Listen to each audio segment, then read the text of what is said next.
but Jeremy and Rob are most likely not going to become speaker.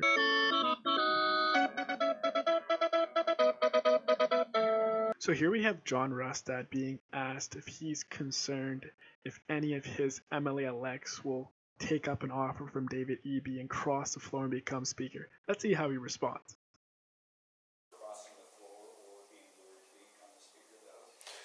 I'm not too worried. I mean, from the caucus meeting we had, people are pretty upbeat and optimistic about the work. They are very proud of getting elected, being part of the conservative movement that has been created in this province. I mean, it has been, really since the 1930s, since there was any sizable amount of conservative caucus in the legislature. And so they're part of making that history in British Columbia, and I think they're very proud of it, and certainly I'm proud of all of them. So he's very firm there. He's not allowing any of his MLA elects to cross the floor. They could be very upset if they do. And I'm sure he made it clear in the caucus where he stands on this matter.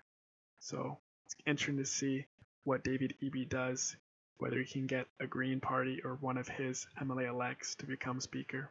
Let's go listen to Eby on this matter. Sure, when you say work together, can we see some kind of big move by you, bringing a Green into the cabinet or possibly a Conservative speaker? Well, my message to all MLAs is the same. If you're keen to make this place work for British Columbians on the priorities that they have, then we're keen to work with you. And we want this place to be stable. We want this place to work for British Columbians. And we're open to all kinds of discussions with MLAs about how that could work and what that would look like. Sounding like he's begging for something here. He's hoping that a Conservative will cross the floor. Not very convincing, really. And you can see a little bit of worry in his voice. Well, it'll be big news to see who becomes speaker in the coming weeks and after the judicial recount is done. This is how the Legislative Assembly shapes up after the Lieutenant Governor has asked David Eby to form a government and before the judicial recount gets underway. So typically, in a majority government or in any government in power, one MLA crosses the floor and becomes the Speaker of the House. This is typically someone who will put their party colors aside and act as a middle ground and someone who will moderate the debate in the legislature. However, if the NDP nominate one of their MLAs to become Speaker, this will put it at 46 NDP MLAs against 2 Green Party MLAs and 44 Conservative MLAs. The problem here is that in the case of a vote, if the Greens side with the Conservatives, we'd have a deadlock, and then that one Speaker of the House would act as a tiebreaker. This is in legislation that they can act as tiebreakers, but usually the tiebreaker promotes more dialogue on the matter that is being debated and pushed forward in regards to legislation and not siding with their party colors. So this will be difficult. This will test the laws in British Columbia.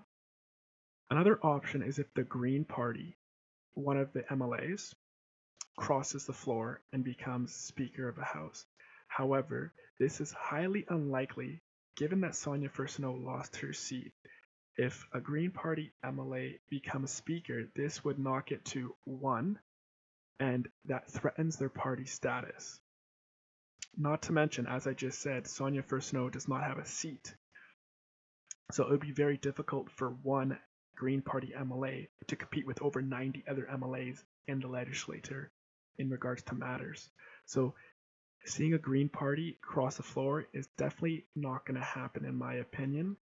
The only other option is if a Conservative Party MLA decides to put their political ambitions aside and become Speaker, become the moderator in legislature. This is a fair possibility. This could happen. And I've highlighted in my thumbnail some potential MLAs that could become Speaker. Let's dive into that. So what we have here is the 11 MLA elects that I believe could cross the floor.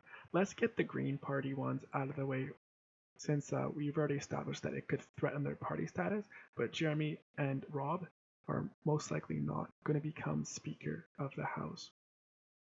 The rest of the MLA elects here all have one thing in common.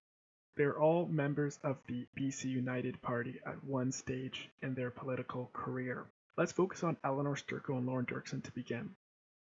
They defected to the Conservative Party, transferred earlier than the rest of the MLA elects. So they have maybe built more trust with John Rustad, so the likelihood of them becoming Speaker is lower than the rest. However, Eleanor Sturko would break some barriers, given that she could become the first openly gay Speaker of the House in British Columbia. That's a possibility.